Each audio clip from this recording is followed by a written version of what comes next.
Hey, YouTube, TikTok, the free world, whoever's watching this video, I'm Ricoknows.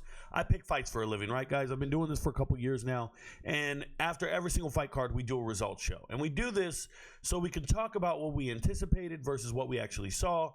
We can discuss the results and kind of our betting strategy. And shout out to all the MVPs out there. If you aren't aware, we have over 6,000 members for a reason. Right, you got to trust the two platforms. We have members on Patreon. Shout out to them. Just download the app, search Ricoknows. You will get to the homepage. Or you go on YouTube, hit the join button, become a member. You'll get all the same videos. You just won't get as much, I guess, screenshots. I can't do that on YouTube. There's a pixel limitation, so you won't get stuff like this. It's okay. But if you get on the Discord server after you become a member, you'll see everything. But we can get to that later. I'm not really here to recruit members. I don't give a shit, personally. I just want to talk to you about the card and how we did, right? So UFC Fight Night, Kansas City, and we do a fight card every single week. Let's look at our results last night. Our results last night were pretty sexy. We went 11-3 on the fight card and Moneyline. Now, some people don't get excited about Moneyline. When they go out and cap, they want to talk about ROI and things of this nature. I'm a little different from other people. I don't stress the ROI. That's your business. Where you put your units, how much you put on them, that's you. I never dictate that. I don't even track it. I don't care. I'm not a gambler. I'm an analyst. It's a little different, right? But I can tell you this. We missed on some of these parlays, if you will, and parlays have been ice cold in 2025 for us. But when it comes to Moneyline and maybe 2 leg parlays, maybe doing it in pairs, we are knocking shit out of the park like you wouldn't believe, and it feels really good. Last night, 11-3. That means we hit on 78.5% of our picks. Feels really good. Some of the things I want to talk about, and we're going to go into all the results. When I talked to the MVPs about this fight card, I told them the best place to make your money, and if you see white text, those are the locks. Don't worry about that. The best place to make your money on this fight card was Malcolm Wellmaker because it was even money, and I thought he had an extreme advantage in athleticism, talent, ability, and everything else. So I said, this is the spot where I would put 2 to 3 units and make the most amount of your money. Now, some MVPs are better than others. Some MVPs listen. Some MVPs took some other shit. And that's your business. That's your problem. Like, I know there was MVPs celebrating when we got these right, and there was others in really bad shape because they went out here and took these, the props. Yes, the props are going to hit sometimes. We're actually above 50% on props this year. But you got to remember, man, our bread and butter is when I tell you a fight is a lock, I'm generally right over 83% of the time. This year, right now, it's 70, but we've been picking fights for years. We keep tabs on everything, okay? The money line leans are great. Right now, anytime it's black and I tell you it's a lean, we're going to get it right, and we're getting it right 68% of the time, just under 68%. How you do that or what you do with that is your business. I'm just telling you, this is a menu, and this stuff right here tastes pretty good.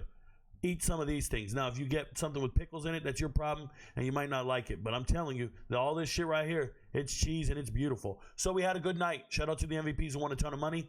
If you don't know, now you know. Go to the Discord server. We have a wins channel. You can see that one for free, and you can see all the money the guys are winning and what they hit on. Remember, the Discord server is like 2,000 or 3,000 gamblers, all with the same ideas you have, and they're just putting it all together, talking to each other. It's nice to hang out. Yes, during the fights, I do a live stream. Get on the Discord stage. We have 300 seats. First 300 people, you can join me. I provide live analysis, commentary, some live bet advice, and we just talk. And we don't even care what those losers are saying on the TV. I don't need to hear Laura Sanko or fucking Paul Felder. They don't even know fighting. I know they were fighters. They don't know fighting. I know fighting. And I'm going to talk to you guys about it, and I proved it again. We did it. So amazing, this fight card. Let's go. So, first fight of the night, early prelims. It was a female fight. Chelsea Chandler against Jocelyn Edwards. What did we see in this fight? Well, let me just talk about this. Preemptively, before the fight, I said Jocelyn Edwards is a better fighter than this chick. Yes, Chelsea Chandler's big. Yes, everybody wants to talk about it. But there's no path to victory for her. She's not a real fighter. And then we get Jocelyn Edwards out there, and I said eventually she's going to get a takedown and dominate. That's not what happened. She got a takedown, but she didn't want it. She let her back up. She knew she had the juice in striking. She was out there looking fluid, mean, and even though Chelsea Chandler showed up with white girls and cornrow look, which is the ugliest look in the world, even though she showed up in shape, though, because she showed up looking a lot different from this, it didn't matter. She ain't a fighter. She's not real. I think she's the one who hit the full sprint. You guys remember that? She hit the full sprint in the cage, doing some non-innate shit. Remember, everybody has a fight or flight sense. She is all flight. So she sucks. She got beat, and Jocelyn, I did not expect her to get the finish. She did, and that's why we missed on that. If you took the prop and you try to get surgical with it. If you just took the money line, you're feeling really good. What did we see from Jocelyn Edwards? She looked like she was throwing nice hands, and this is a fighter who's only lost to really good names. Now, I'm afraid that they're going to start giving her ranked opposition, and they might give her better opponents, so we might be careful with that. But with a performance like this, what will happen is the next time she goes in the cage, Vegas is going to put her value really high, and we might get a favorable line to fade her if she's fighting a better fighter, because she isn't elite. Don't get that confused. She's not elite. She was just fighting a complete scrub. Huge difference. But shout out to her. She walked right through her opponent, and she looked good doing it. Shout out to Jocelyn Edwards. Next fight. One of my proudest moments when picking fights, Timothy Kuwamba. Timmy Kuwamba had never won a UFC fight to this point. He had never won a fight in the UFC, and he's fighting Roberto Romero, and everybody talks about Roberto Romero. Well, he took a fight on short notice. He went and knocked down this guy, and he did all this stuff. And when I went to go watch Roberto Romero and actually do film study, I said, oh, wait. His strikes are wide. He throws looping strikes instead of straight strikes. And yes, he's always moving forward with aggression, but I just don't buy it, guys. I think Timmy Kuwamba's a really good fighter. And the way I got there was Timmy Kuwamba, when he was on the regional scene, if you watch his regional scene fights, very fundamentally sound in grappling. I mean, heavy hips, no space. If he gets a takedown, sometimes it results in low volume. So that's scary because you're picking a guy with low volume. No. He's evolving as a fighter. And as it goes on, he's learning when to do damage, right? You get these jiu-jitsu nerds who don't know when to strike in certain dominant body positions. They'll be sitting there working on a Kimura, some other things, and you'll be like, what are you doing, man? Land an elbow. Ground and pound. You're on short time. It's less than 30 seconds left. You're not going to get that submission. Go for broke. Who cares if you lose the position? And you got to learn that part of fighting. It's part of your coaching, right? Part of the corner. What I saw from Timothy Kuwamba is exactly what I told you guys in pre-fight. He throws his punches straight. And I was screaming it the whole fight. I still don't have a voice back because I was screaming, Timmy is going to throw these strikes straight. And it's going to be nasty. And yes, he's struggling with the muscle mass. They said he went to the Performance Institute and they found out that he could probably lose another 10 pounds. I don't know how they measure that or calculate that. I trust the doctors, but they're saying he could fight at a division lower, like bantamweight. That's cool and everything, but I think he's doing great with what he's got. He's got an amazing skill set. He is a natural kickboxer, great striker, and his fight IQ is through the charts, and I just trusted his fight IQ. Every capper on the internet, all them free YouTube cappers, all them dudes took Roberto Romero. Don't you get it twisted. I watch all their videos, and I just sat here going, these motherfuckers don't know what they're talking about. They don't have analyzed fighters. They talked about how he has aggression, and he's got a warrior heart, and all this. It's like, why aren't you watching the fundamentals of fighting? Why can't you speak on it intelligently and explain why Timothy Kuwamba can maintain distance and angles in striking?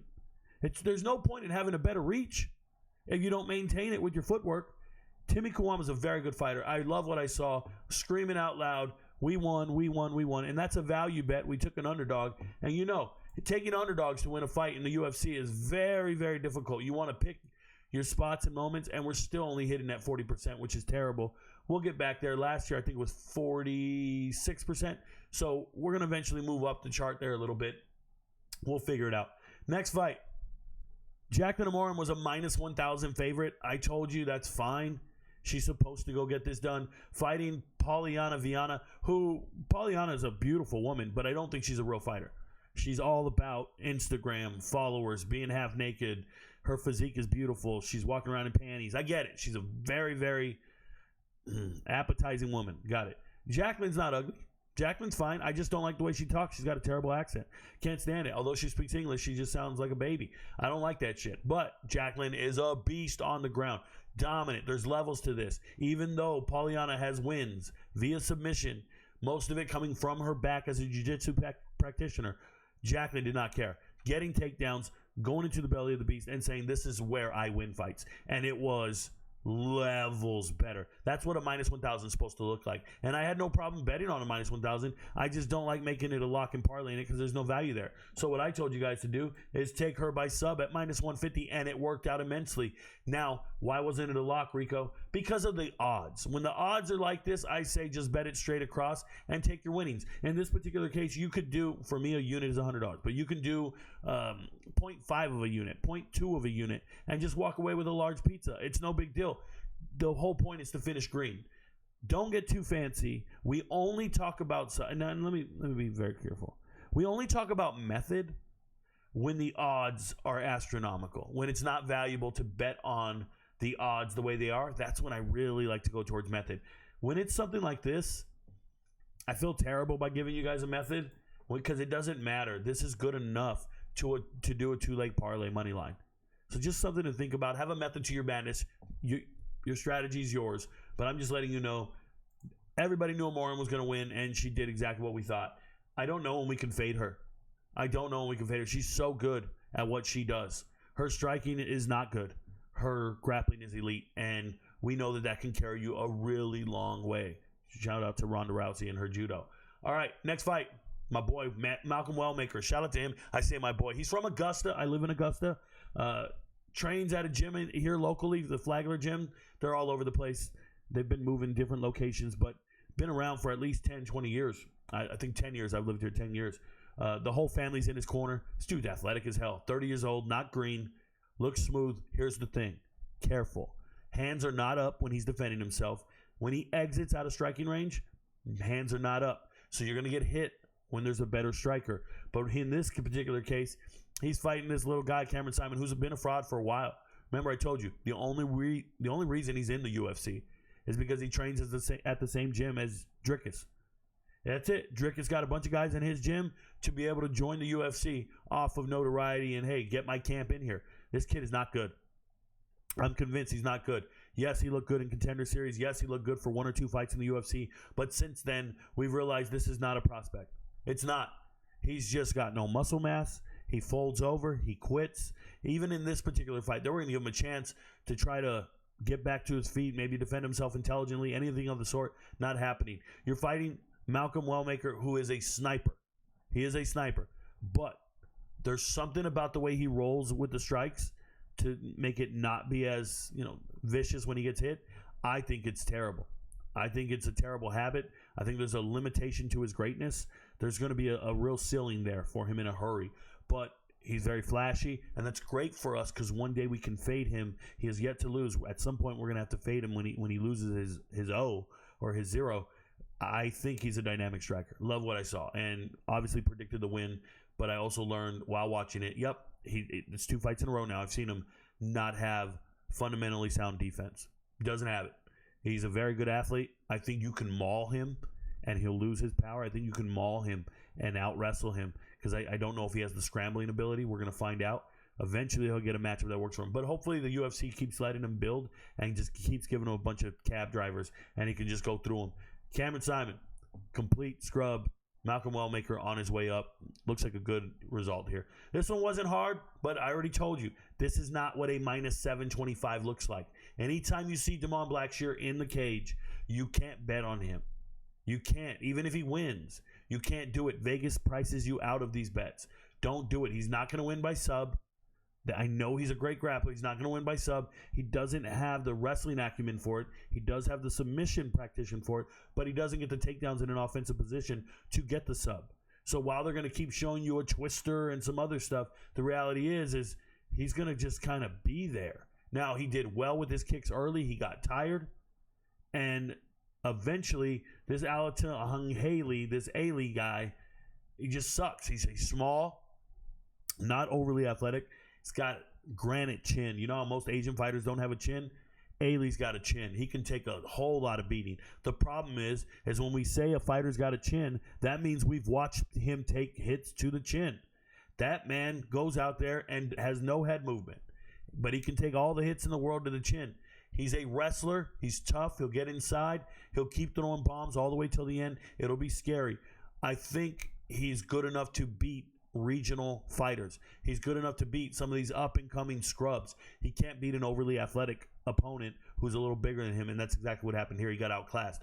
But if we know fights are going to the scorecards, and we know you're not going to get a finish, how can I bet on you at a minus 700 if we know it's going to scorecards? Scorecards will wreck your life. So remember that. Damon Blackshear is more of a decision merchant and not really a finisher. He's not really about that life.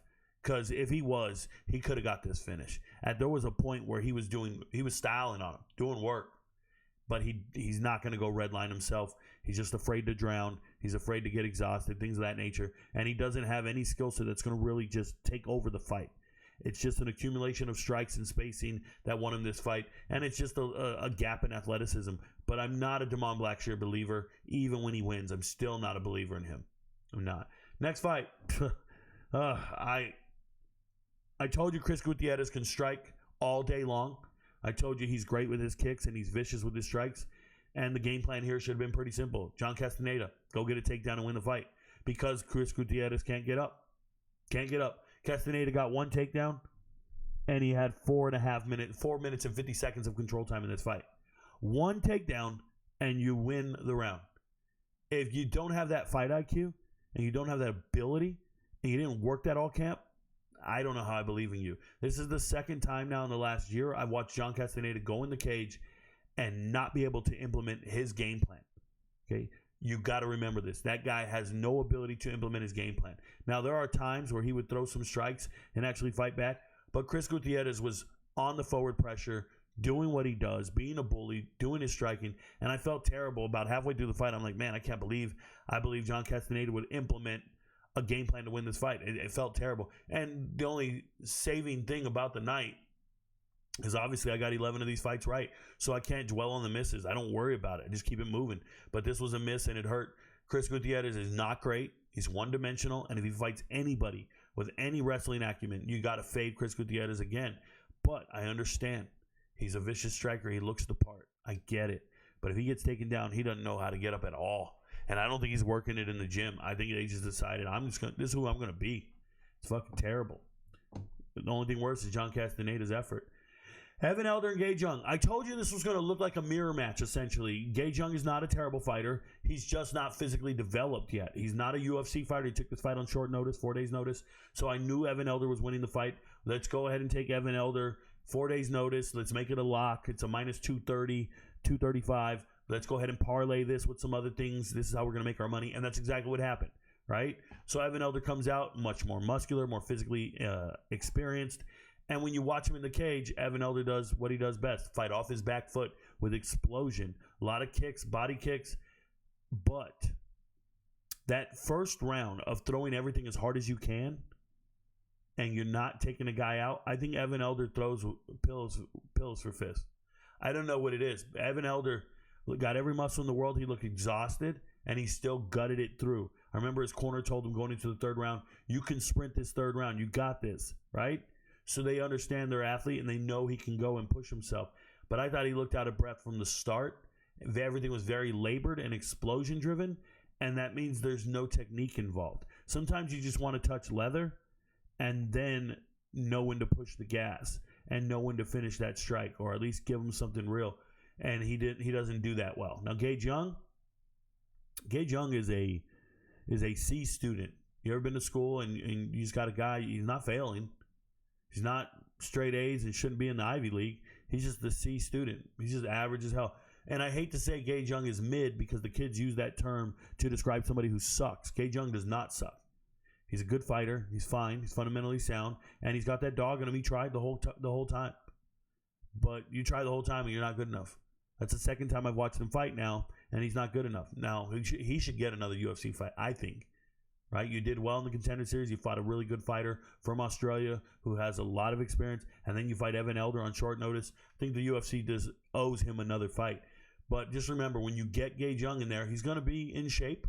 He's going to make it all 3 rounds, get some output out there, and he's a good defensive wrestler. He sprawled well. He defended against the takedowns, and I know Evan Elder has jiu-jitsu in his back pocket. I know he's got this and that and the other, but there was a noticeable damage difference or a noticeable strike power difference, right? If you're landing strikes and we're both landing strikes equivalently, and one guy is banging and we hear that snap in that thing. Like if you're fighting in the Apex and there's no crowd, you're going to hear everything Evan Elder's throwing. You're not going to hear anything Gage Jung's throwing. He just kind of chill, not doing anything. Gage Jung is a baseball player who hits singles, and Evan Elder hits triples. Not home runs, but triples. And it's just where you put the ball, where you put the bat, right? Where you put these strikes. I like the way Evan Elder fights. I think he's a dog. Obviously, he has 2 ridiculous losses on his record that shouldn't be there. But other than that, Evan Elder's probably should be undefeated, right? If you don't know, he took his debut on short notice up a weight class just to get in the UFC. He got his ass beat. He shouldn't have taken that fight, but he got in the UFC door, and because of that, they gave him another fight. Next fight, he's winning. Then he gets a cut, and they stop the fight. But he was winning the whole fight for 2 rounds against a very good fighter. So for me, Evan Elder's still pretty good. Just be careful. Just be careful, because I saw just like frustration in the fact that he should have been dominating this fight and walking right through a guy, and it just wasn't like that. Speaking of not like that, Matt Schnell won the fight. My God, this is an embarrassing fight. Jimmy Flick, the brick, sucks. Yes, he's a grappler, and he can roll, and he can do it. He got exhausted. He had moments where he should have won the fight, and he couldn't. He just wasn't strong enough to even finish his chokes and squeeze anything. And Matt Schnell just got no chin, but there's no threat to get knocked out in this fight, so he went out there and fought fearless and eventually out-grappled Jimmy Flick. Because Flick was exhausted, he would win the scrambles in the 2nd and 3rd round. Shout out to Schnell, but both these guys look terrible. If I ever see these guys in the cage again, I'm fading both of them. Without a doubt, fading both of them. So shout out to them. Absolutely ridiculous. Oh, I missed on that. I took a value bet. It wasn't serious, but it is what it is. All right, Ekram. You know, watching Ekram knock out Andre Muniz, it didn't really impress me. Shout out to Muniz for getting knocked out like I expected and I predicted. That's cool and everything. But Ikram is not utilizing his offensive wrestling on any level at any point. And Ikram's striking, we needed that knockout or we're going to be in trouble. And shout out to, who was it? Herzog was the ref. Herzog saved us. Because I don't think if Herzog steps in and he lets this go for 6 more seconds, I don't know if we get a finish. And then we're looking at an exhausted fighter. I don't like Aliskerov at all. I really don't. You know, I faded him against Bobby Knuckles, and now I picked him here. But with these odds like this, even though he won by knockout, I'm looking at it and I'm going, nah, man. We're waiting for a one-punch knockout. We got a puncher's chance to get it. We're getting him. But once he starts fighting better fighters, I think some guys can put pressure on him to the point where those punches don't hurt anymore. I can see that happening. And once he loses his ability to win by knockout, what's his path to victory? Because there's no offensive wrestling there. I know he's Russian. I know he's got a beard and he's from Dagestan and he looks like a chimp and all this stuff. I got it. But for me, I'm very underwhelmed by what I've seen from a skill set standpoint. Obviously won by knockout and I predicted it. Cool. Next fight. Randy Rude Boy Brown. My God. Felt so good to call this one. I told you guys parlay this with some others. You do a 2-leg parlay, if you will, with Wellmaker and some other guys. I really liked Randy Brown in this fight. I thought Randy Brown had an athletic advantage. I thought he was skilled. He's very good at maintaining his reach and his distance and everything. Randy Brown was styling in this fight until he wasn't, right? Nicholas Dalby's tough as nails. And I already told you guys, we know a guy's tough as nails because he gets hit and beat up. Nicholas Dalby gets clocked and buckles. Nicholas Dalby clocks Randy Brown and Randy Brown buckles. Careful with that, okay? So Randy Brown still managed to find a way on top and make it happen. And Randy Brown folded this man like a lawn chair. It was beautiful in the 2nd round. I'm screaming. I'm so happy because we picked Randy Brown to win this fight. Nicholas Dalby is a mother flipping problem. Nicholas Dalby will throw a low kick and close the distance with the enemy. He has the willingness to close the distance with the enemy. He's not afraid of it. Remember, projectile range, striking range, clinch. Projectile range, striking range, clinch. Nicholas Dalby is in striking range at all times, ready to get to the clinch in the 50-50. He does not care. Nicholas Dalby's tough as fucking nails, and I'm glad he went out on his sword or on his shield. And shout out to Randy Brown for straight up snipering it and getting it through. And by this point, we're screaming all night long because we have been hitting everything that we anticipated and talked about. Shout out to Randy Brown. Next fight. If you watch the video for this fight, I do a video on every single fight. Shout out to the MVPs. But if you watch my analysis on this fight, I told you I was torn. And I really wanted to pick a boost. If you watched it till the end, I'm like, yo, I'm going to pick Michel Pereira because he's the better athlete and he's all this stuff and more explosive. And there's a chance that he could be more explosive and all this. But I think a boost is just so big because he is bigger than Michel Pereira. I think he's big that he'll be able to neutralize this. And man, I'm torn. I think I'm going to flip my pick. I said all this, right? Guys, stop the bullshit. Michel Pereira, first and foremost, fraud. Fraud. Not fraud checked. He is a fraud. Secondly, Fluffy Hernandez broke this man. Fluffy Hernandez broke this man. Let me tell you guys something. If you're ever dating a woman and she doesn't like you and she breaks up with you, but during the breakup, you've been dating for like 4 years. During the breakup, as she's moving everything out, she starts screaming out at you. You stink. You got a little dick. You should start saying all kinds of crazy shit. I don't like you. I never liked you. I hate the way you do this, you do that. She starts saying, I can't stand your mother. Whatever she says, you just have to know none of it's true. None of it's true. She can't tell you you ain't shit. You've been together for 4 years. She ain't shit, right? You can't do this. You can't start second guessing yourself. You can't break up with her and then you got such low self-esteem, you go and change your whole wardrobe. You change the way you carry yourself. You forgot. This is how you got here. This is how you got her. You know, you bagged her in a pair of K-Swiss at a bus stop. Don't let her shame you for not having a car. This is why I can't be with you, because you're walking everywhere and you always got to borrow a car and you only ride a bike. Bitch, that's how I met you. Don't lose your confidence, man. That's the most unattractive thing. A lack of confidence. If there's a woman out there watching this video, I don't know who you are, but if there's a woman out there and a dude was calling you fat over and over and over, but he's with you, and then he finally called you, don't break up with him and then start going, I'm really fat and that's why nobody wanted to be with me. Nah, bruh. You bagged him.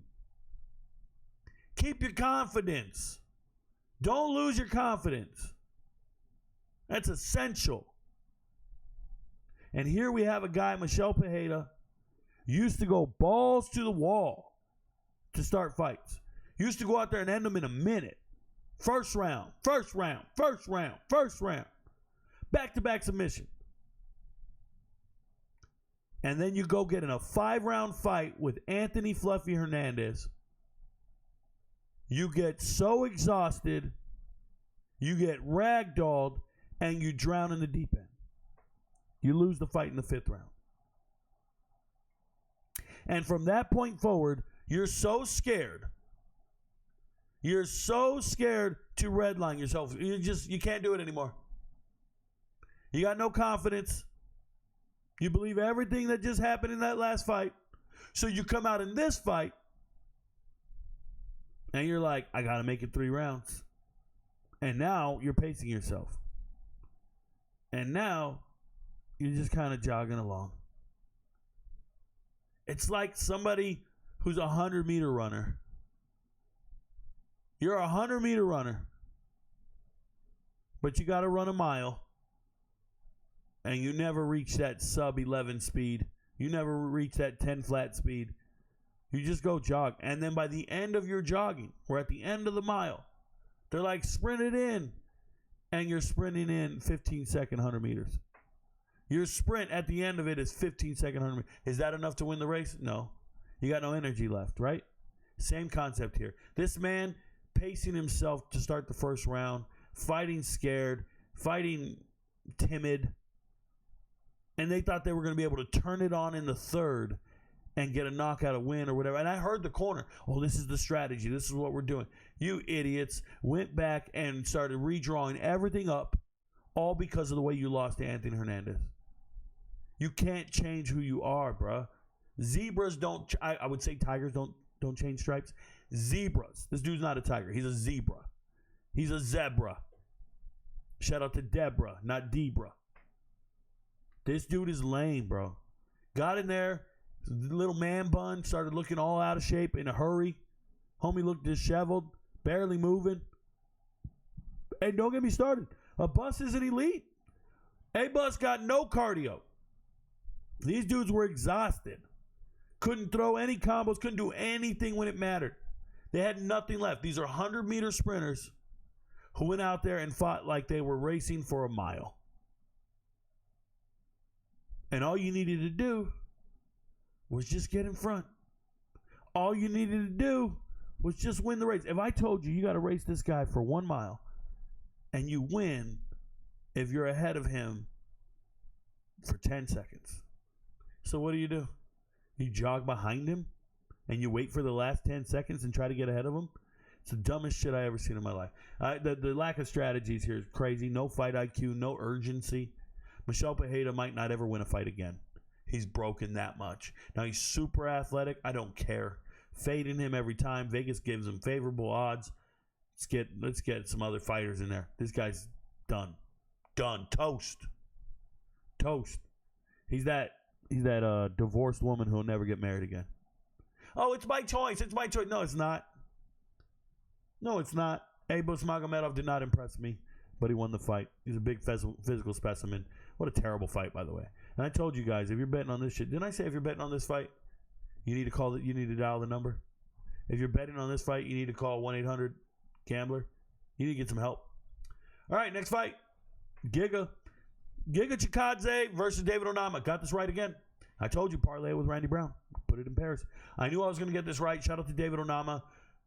Giga's a great striker. How crisp was he in there striking? You guys are watching him striking. Hey, MVP's getting nervous. We're on the Discord chat. MVP's getting nervous. We're on stage. Yo, Rico, that Giga looks sharp, bro. He looks sharp. Look at him. He's landing everything. Crisp strikes, everything. Yes, he's great. He's from Georgia. Shout out to the USSR. He's great at striking.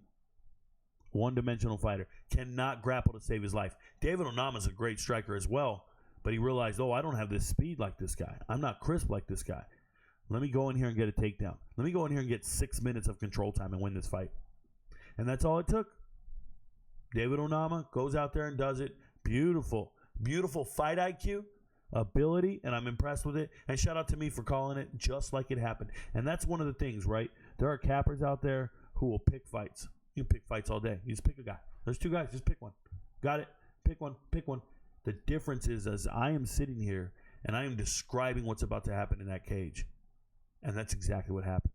From Timmy Kawamba's straight strikes landing before the looping strikes to this is going to be a takedown here and we're going to make it up. I'm doing exactly what I need to do. I feel really honed in with the analysis. I feel really good about what I'm saying. It's just a matter of you believing it, trusting it. And I know some of you faded me. You can fade me. You pay me to fade me. That's crazy. Next fight. Speaking of crazy, Anthony Smith versus Zhang Mingyang in the co-main event. This was a goodbye gift to Anthony Smith. He should not have been fighting. He should have retired a long time ago. He never should have got that damn guillotine victory that he got. I predicted it. I picked him, and he won by sub that night as a plus 400 underdog. But here he was, Anthony Smith fighting Zhang Mingyang and going out, getting knocked out in front of your family. What a beautiful thing. I didn't give a shit. I told you Zhang Mingyang's winning this fight. This was the last lock of the night. It was part of a four-pick parlay that we had that won everybody some money. It felt really good, and he just got the hell beat out of him. We don't ever have to analyze Anthony Smith again. Shout out to Lionheart. He's been an easy guy to fade and make a ton of money. On the other side, Zhang Mingyang. Dude's mean, man. He's very good. He's young. He's strong. This is not your typical Asian fighter. He's got a chin, and he throws hard.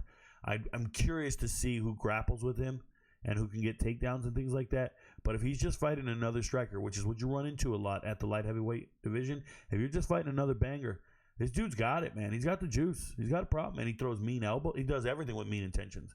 I like him, and the way he kicks, too. Shout out to Zhang Mingyang, and shout out to me for getting that lock right. We're on to the next one. Ian Machado Garry versus Carlos Prates. And I told you guys there was just levels to this, and I felt like Ian Machado Garry was going to win this fight. Now, some of the reasons I told you he was going to win the fight. Fight IQ, maturity, professionalism, and I felt like Carlos Prates did not earn this fight. Carlos Prates, his last win was against Neil Magny. That's a gatekeeper guy, an old aging star.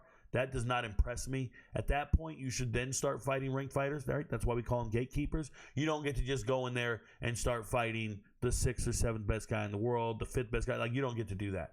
You should be fighting numbers 11, 12, 10, somewhere in that range, not some of the better championship contenders and things of that nature.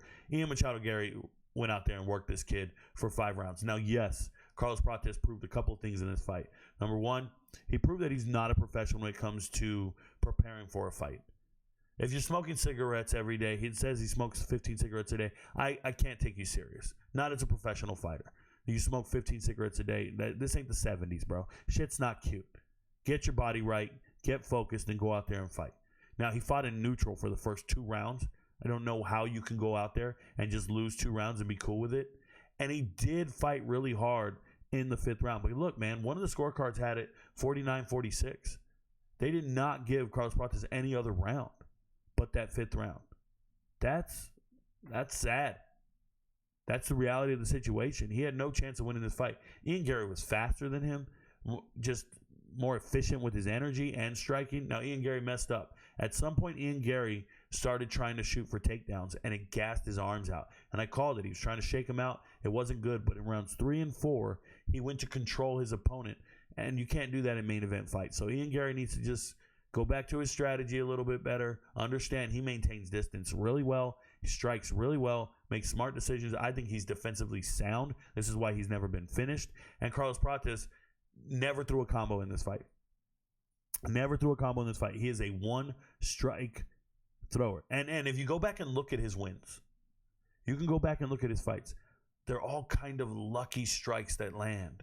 And I hate to say lucky strikes, cigarette brand. I hate to say they're lucky strikes, but that's exactly what they are. Now, I know he practices spinning back elbows and back fists and roundhouse kicks. I know they practice them, but that's not a realistic way to go into fights, especially against elite fighters who have never been knocked out before. You're not going to do that shit. You can do that to cab drivers in Brazil. You can't do that in UFC in a main event with 25 minutes of another beast in front of you. You're not going to win the fight. Stop talking about fighting nerds being undefeated. Stop talking about fighting nerds higher than NASA guy and all this shit. That none of these people matter. They're not in the cage fighting with you. Okay? Garry proved to me exactly what I thought. I'm so proud of this. And just so you guys know, I give away the main event free every single week. Shout out to whoever's watching this video. I give it away every single week for free. All you got to do is watch the YouTube or come to Patreon and watch the free video. It's free every week. And so far this year in main events, I am 11-4 in main events. 15 main events, 15 fight cards so far this year. I'm 11-4. What are we doing? I'm giving it to you for free. In the 2 best fighters on the fight card, and I'm picking the right one. 2 best fighters on the fight card. It's the hardest thing to do. Coin flip. Neither fighter's usually a scrub, and I got to pick the right winner, and I'm doing it over and over and over consistently. Remember, if you want to watch the fights with me and learn about fighting and listen to me explain it to you, guys, I've been a hand-to-hand combat instructor for my entire adult life. I've been an MMA fighter and instructor my entire adult life. The background itself, you'll listen, and I will explain things far better than the guys on TV, so you can learn about the sport that way. But more importantly, you can win and get it right. That's what we've been doing for multiple years now. Shout out to the MVP. Shout out to the over 6,000 members. We have a platform for a reason. Shout out to me. Your friends don't know, but Rico knows. Peace, y'all.